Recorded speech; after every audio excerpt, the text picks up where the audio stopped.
how are you doing today? I'm good. I'm happy to be in the Broadway Plus offices. Corporate America. We love it. Very professional. First question, how did it feel making your Broadway debut in the Book of Mormon? It was fun. I loved it. I mean, it was like a lot of anxiety. Yeah. And swinging is like, you know, scary. But I felt up for the challenge, and I really enjoyed my time there. But yeah, I mean, it was really special, and I actually ended up making my debut a week earlier than I was supposed to, and in a different track than I thought I was debuting in.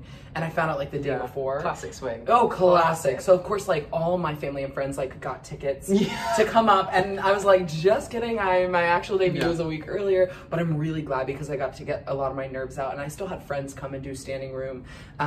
So it was like nice because I was like, by the time my family came, I didn't feel as stressed out. It was like a little bit better. Yeah, you've had your like cover run. Yes. Did it experience it. Did it go well? It went actually very well. Yeah, I mean, of course, like you get very in your head, and your internal monologue is just like panicking, but everyone else is like, you killed it, you know, and you're like, did I? I blacked out for half of the performance, but yeah, I think it actually went really well, and some of my other fellow castmates were like, that was one of the smoothest debuts like we've had, and I was like, okay, I'll take it. I'll take it. How are you going to be remembered at the Book of Mormon? Smoothest swing debut. Woo! And that's why he's back, folks. Hey, yes. Speaking of being back, have you got any dates? Are you planning to go on, or are you just seeing how it goes? Yeah, definitely seeing how it goes. I'm enjoying, like, I'm really glad that I'm like kind of like in their roster, and like have been trained in the new like updates with the show and the changes. Part of why I chose to leave and not like come back in a full-time position is because I really want to, you know, I've been wanting to work on new shows and doing my, you know, readings and like workshops, and really wanted to do new works because I was there for a good amount of time. I was there for 2.5 years. So, so it's kind of like the best of both worlds. Like if I'm available and they call me up, like I'm happy to come back. But if I'm not, then I'm not, you know? So I was able to like be home for the holidays and do things like that. Yeah. Did you get to do all your tracks in your original? Oh yeah. Oh yeah, they kept me busy. I mean, the longest I probably went without doing one, I do remember like one time being swung on, and I was like, when was the last time I did this? And it was like 5 months for that one track. But usually it was pretty regular rotation. They kept me busy. On for all of them, like, is there a favorite one, or are they all just... Ooh, like there's definitely like a favorite one for like, there's favorites for when you have no one coming, because you're like, oh, this one is so chill. I have like the least amount of quick changes and things like that. But then when people come, you want to be in it a lot. So Elder Grant and Elder Church, that one's like the most, he's always in the front, and he always has the most lines and solos, and so I'm like, give me that one. Give me that one. Yeah. What was your audition process like for Mormon, if you think back? Yeah, absolutely. Like I it kind of happened through my college. So like I went to Elon University in North Carolina, which is an awesome program, and we don't really do a showcase in New York. Like we kind of do like a 54 Below kind of thing for fun, and we also invite some people, but we bring a lot of casting directors and agents to campus, which has proven to be pretty successful. And in my case, I ended up signing with my agent through that, and also like Stephen Copel, who casts a lot of shows here in New York, was connected with, you know, as an associate of Carrie Gardner, who cast Book of Mormon. And so he came to campus and, you know, auditioned us, and we workshop. We do, you know, go and bring our songs in. We do like 4 different dance combinations, and, you know, do a Q&A and a reception and all that good stuff. And so I really got to like, you know, meet him through all of that. And then he sent my information, as well as I think 5 or 6 of my other, you know, classmates' information in, to Carrie Gardner, and we all got emails to send in self-tapes. And I think it, you know, was just a general thing, like, you know, keeping their files open. And so I sent in the self-tapes, and it was like 2 scenes from the show, a song from the a cut from the show, my own, like just showing my tap skills, and then also a song of my own. And so I sent all that in, and then got a call back to come up to New York for a, you know, in-person moment. And that was 3 days after I graduated college. So I graduated on Saturday in May. I think it was like the 20th, and then I flew up to New York. Then I packed up my apartment, flew up the next day, and then had my callback the next morning. And also like 3 or 4 of my classmates also all were, we were all at the same callback, which was fun. And then, I went to that callback, and then I got another callback for the next day. And I didn't know at the time that they were looking for a swing position. Like, you know, you never know, are we in for the tour or Broadway? Is it ensemble? Is it swing? Whatever. So I went in and, you know, went in again the next day, and they had, you know, also told my agent, like, oh, like, we'd love to see JJ in more like this outfit. And like, cause I wore like a tank top the first day, and they were like, we really want to see him in like a collared shirt. So I went on and bought a Lululemon collared shirt to dance in. And clearly it was a good investment, which is good. But then I heard later that day from my head of my program at Elon. Actually, they called up my professor, and the casting director, Carrie Gardner, called her up, Kathy, and basically was like, so, you know, can you tell me a little bit about JJ? Like, if we were to hire him as a swing, like, what is his organizational skills set like? And would he be good at this? Because he's, you know, I was 21 at the time, and they were like, we're kind of taking a risk casting him. And the head of my program, I was actually her assistant, and so I like organized her whole life and emails and events and auditions and everything. So she was able to be like, yeah, he will show up, you know, day one, color-coded notes. And I was like, okay, so you spoke that into existence. And I funny how things work out. Truly. So it was really sweet that, you know, she gave, you know, her blessing almost to the casting director, and proof that also people do call and check in from former employers or teachers. So definitely it's good to always just be respectful and be good at what you do and hardworking. But yeah, and then I heard the next morning that I, you know, would start that day. And I started, they were like, and I had just gotten cut from another audition, and I was like, okay, so this is kind of what I've heard in New York, you know? Yeah. Because I like, literally, that was my first call back in New York. I was like, boom, boom, boom, boom, boom. And then I went in for something else and got cut immediately. And I was like, okay, this is a nice little reality check. Like, you're not good for everything. And so, yeah, I had literally walked out of that getting cut, and I had a voicemail from my agents that were like, call us back, it's about Book of Mormon. And they were like, you're gonna start at 3 p.m. today, you know, report to the theater, sign your contracts, and then you're gonna start music rehearsals. And I like was like, what? Because I didn't live here. Like, I was staying at a friend's house or apartment, and yeah, it kind of was like a whirlwind kind of experience to try to like figure out how to find a place to live, like figure out how to live in New York while also learning 7 tracks. So it was a little chaotic for like those like cute 2 months. Yeah, but, just a couple of things, just a normal life, you know. But it was like a cute Cinderella story of like an audition, just like flying up to New York and being like, okay, you start today. I was like, what? That's so crazy. What was going through your head when you heard you start today and you're like? I mean, I was excited. I knew that I had never swung before or understudied or anything, but I was like, I know I can do it. And I did not doubt for a second, like, I wouldn't be getting this if I wasn't ready to do it. But at the same time, I didn't feel ready. And I also had like, you envision other things for your life. And I was like, okay, I have like 3 months of, you know, summer stock work booked up, and I'm going to go here and here. And then I'm going to move in September. And like, it's just funny how we create these own visions for ourselves and how perfectly things we want to go, and they don't that way. You know, change. Like, just kidding. Here's a curveball.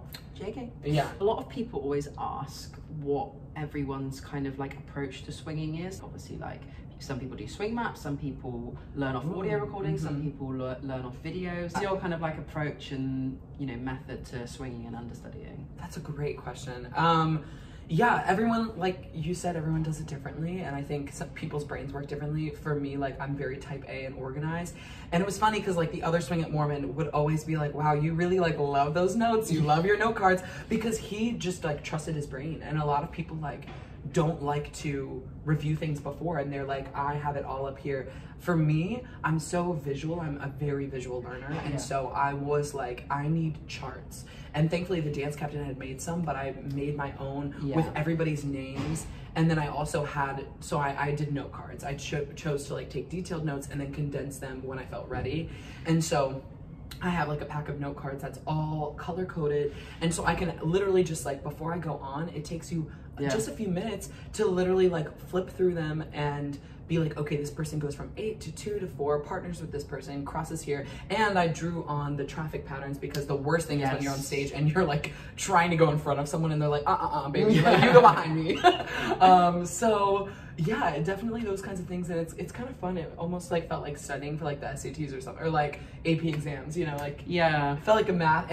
A lot of the shows like have a math revision. equation too, and it's like, oh, I mirror this person because I'm their opposite, and they follow the same traffic. Yeah, it's cool. Is it quite like that in Mormon? Like, do you stick with the same kind of opposites normally, or does it change quite a bit? I mean, the show is really, really nice to the people in the cast that they are very lenient to like, oh, if you want to like kind of change this, change it. For swings, that kind of sucks because you're like me rejoining the show. I was like, oh, so y'all just decided to like change some things for no reason, like no actual reason. Just that person probably started walking in front of this person instead of behind, and they just never changed it.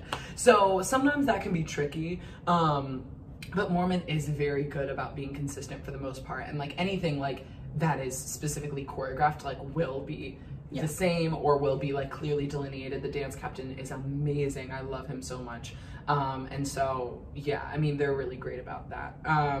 But yeah, that's kind of like, that's how it, and then, you know, the good thing about sometimes using note cards and stuff is that like you can bring that to your like dressing station, because you don't get to go up to your dressing room like the whole show. So it's good to have those with you, like just in case, and those kind of moments. What's your favorite part and what's the hardest part about being a swing?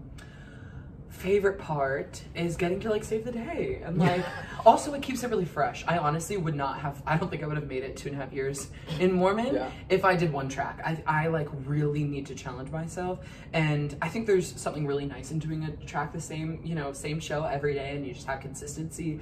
And like I've gotten to do that regionally, but even like doing like a month of one track like in a regional show, I'm like, I want to do another one. Like, you know what I mean? So like, I genuinely like, I really do love swinging. I feel like my brain is meant to do that, and it's a specific skill set, and I enjoy it.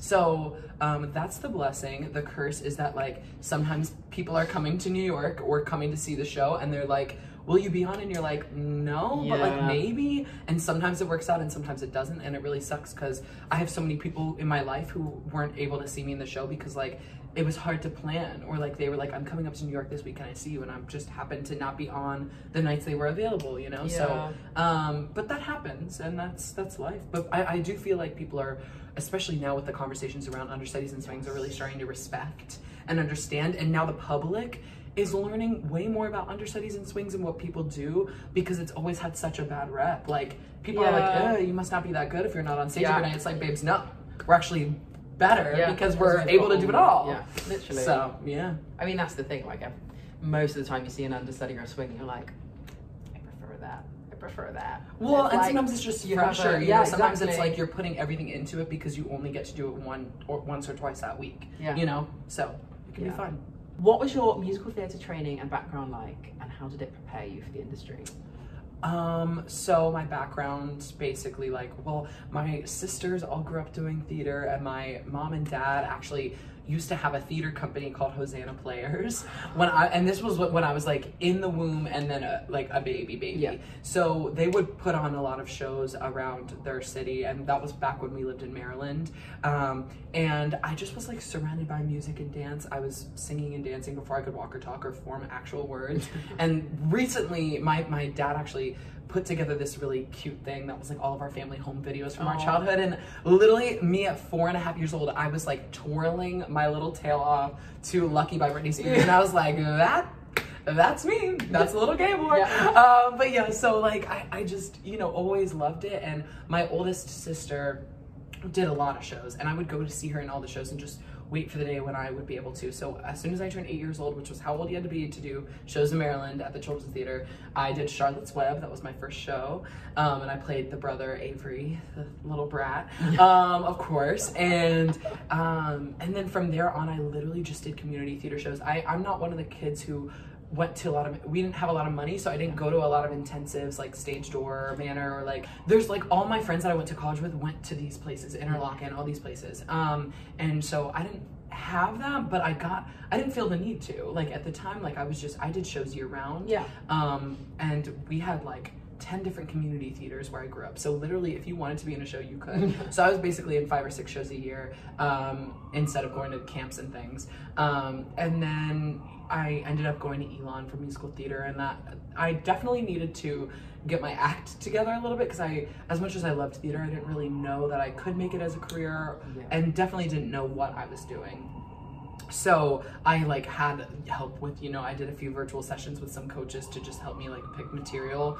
And I auditioned for a few schools, and Elon happened to be like my top choice, and I got in there. And yeah, I mean, that my training there really helped me though, because like when I got into school, I couldn't mix. I didn't know. I had half the vocal range I have now. I couldn't do a split. I had never taken an acting class. So I really, really needed that structured training. Not everyone does. Some people are like ready when they're 18, but I was not one of those. So I'm really thankful for the training, because I genuinely would not be able to do what I'm doing without it. What was the first Broadway show you saw when everything reopened? Ooh, oh my God, do I even remember? Let me look through my phone, because I am actually curious. It might have been Chicken and Biscuits, the play. Yes. Which was so funny. If y'all missed it, y'all missed it. I think it was Chicken and Biscuits. Okay. What else have you seen since everything reopened? So I've gotten to go to a lot of fun things. I went to the 25th anniversary of Chicago. That was really fun. Nice. I went to the reopening of Phantom. That was With really Andrew lit. Buffer DJing. Sure, he sure was. It was litty. I was part of the fan performance for Book of Mormon, so the first show of Book of Mormon back, which was so fun. And I was sitting next to literally like Robert Lopez, like it was crazy, or his sister. But literally I was like sitting in the row with like Casey Nicola and Robert Lopez. I was like, y'all got me these cute seats, because you know, like you only get to watch the show from like backstage or like standing room. Like I had never sat down and seen the show, and oh my God, I was just like, it was so fun. And at that point I wasn't like asked back yet, and so I didn't have to watch it with the swing lens. I just was enjoying it, and like was, you know, a little tipsy, which you should be to see the show. And then they ruined it for you by asking you back. I know, and then I watched the show like 15 times in 2 weeks, and I was like, I have seen this so much. But yeah, so I saw those. I'm about to see Flying Over Sunset tomorrow. What else have I seen? I also got to go to the West Side Story premiere and the Tick Tick Boom premiere. Those were both awesome. Yeah, I've gotten to go to a lot of really fun things, and it's really amazing to see like filled audiences. Saw Tina. But yeah, like especially with Book of Mormon, like it's been really lovely to, you know, be in standing room and like, you know, as a swing studying the show, and just like see how filled the audience is and how happy and excited people are to see shows again. It's like really, it's just awesome. It makes me so happy. What do you think about all the new changes in Book of Mormon? I think a lot of people expected there to be more, but I also think like you can't really change you can't change the entire premise of the show. I mean, they could, but like that would be a lot. So I think like the changes that they made were very tasteful. They took out like the unnecessary, you know, unnecessarily offensive things, and also, you know, from the cast's perspective, having spoken to a lot of them that were part of those, like, you know, the re-up and all the workshops and stuff, they all like really like loved the process and are like so happy with how it all went. So talk us through how you became #TikTok famous, and how does it feel being such a Broadway icon? Oh my gosh. Yeah, I mean, like, how did it happen? Yeah, like, what was the journey? I mean, it was not, like, I did not, like, seek that out. Like, I really did not intend on making a career in social media, because now it literally, like, is a career, which is awesome. But yeah, I mean, I started making them because I was home in quarantine in North Carolina. I was there for most of the pandemic, like, I was home for almost, like, a whole year or a year and a half. But yeah, I used to make videos on YouTube, and I had all these old wigs and stuff that I was like cleaning up my childhood bedroom, and I kind of was redecorating to be like, I'm a new 25-year-old living at home, you know? And so I found all the old wigs, and I was like, what if I just start making TikToks? Because I had just downloaded the app, and obviously like everyone else was just bored.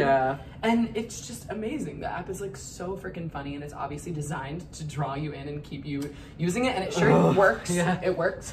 But yeah, I just had like so much fun making videos, and it started very small, and then I started kind of finding my niche with like theater content and doing my Broadway actor like mic on, mic off videos and things like that people really were drawn to, because it was like something that a lot of people weren't aware of, I guess, and was fun for them to see, like, oh, people on Broadway are like big goofballs too, and literally like how we were when, you know, we were doing community theater, children's theater, and anyone who's done a show and most people probably at some point in their lives did a show, a school play, whatever. And so like everyone can kind of relate on some level, which is beautiful. So yeah, I made those videos, and then it's been really awesome because there's not a ton of Broadway type influencers. I get invited to everything, which is really awesome, and have gotten to do a lot of really awesome brand deals that have really helped pay the bills. Now I'm able to live by myself and stuff. So yeah, it's been great. Do you have a favorite video that you've made? I mean, it probably would be one of the Broadway actor mic on-off videos. Yeah. The one that, like, I guess the one that comes to mind because it's like my most viewed video of all time is the one where I'm like quick changing and I'm doing Hairspray and like quick changing from like Nicest Kids in Town to like another song in the show. It's like the Welcome to the 60s quick change. Yeah. And yeah, that one just like, I don't know, people love that. And also Hairspray is my favorite show, so it's appropriate that that's my most viewed video because I freaking love Hairspray so much. Yeah. The 6th one is so funny. Oh it's yeah. Like, it's also been cool to like connect, like for example with like 3 or 4 of the people in the 6th cast on Broadway. We all follow each other, and they like share my videos and comment on everything, and they literally were like found me through my 6th video, and same with like the Mean Girls cast, like Devin's up on the wall right here, and like people like her literally reaching out and being like, how did you know that like this is exactly what we did in this moment of the show? And I really don't know, but I just assume from my experiences. So we've got some quick fire questions. Ooh, okay. The stress. Are you ready? I'm ready. My neck might hurt, but I'm ready. I just clicked. That was nice. Yeah, that was a pop. 3, 2, 1. Milk or white chocolate? Milk. Orange or apple juice? Orange juice. Elder Price or Cunningham? Elder Price. East Coast or West Coast? East Coast. Tea or coffee? Coffee. Sweet or salty? Salty. Night or day? Night. Summer or winter? Summer. Summer. And in North Carolina, I live like on the beach, so you know, I'm a summer girly. So to finish us up, could you just talk a bit about why you like teaching, why people should book with you, and what you can offer someone that wants to book with you? I mean, I love teaching so much, and I'm so thankful for Broadway Plus, and just also like over the past year and a half kind of to tap into that. And obviously teaching in person is wonderful, but that's not if you're not there, you can't. So like that's a beautiful thing about a platform like Broadway Plus, is that you're able to connect with so many people around the world, and students around the world, like the student I had today that's from the UK, you know? And so I think, I personally love, you know, getting to work with people on songs and monologues and do private dance coachings. And I also love doing the Broadway Plus, like the big group master classes. Those are also so fun. But also like, I'm also always down to like chat and talk to people and just, you know, do meet and greet situations. And I think sometimes people just need someone to talk to or someone to have advice. And I think definitely take advantage of it and use it, because I wish that and for such like affordable rates that Broadway Plus offers, like to be able to like chat with some of your favorite performers and pick their brains.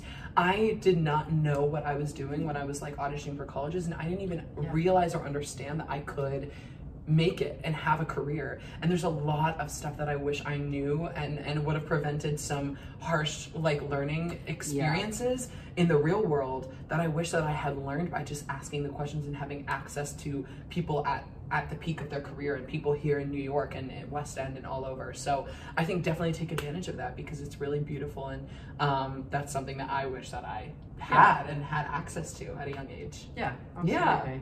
Yay! But book with me. Yeah, we'll have fun. Book with JJ. We'll have a link in the description. Woo! It's great. It's available. Thank you so much for being here. Thank you so much for being my first in-person interview. Yay! Crazy. Go and book JJ. Follow him on Instagram, TikTok, everything, you know. Yes. Thank you for watching the PlusCast. There's more episodes out every 2 weeks on Tuesdays. I will see you all soon. Thank you guys. Bye. Thank you for having me.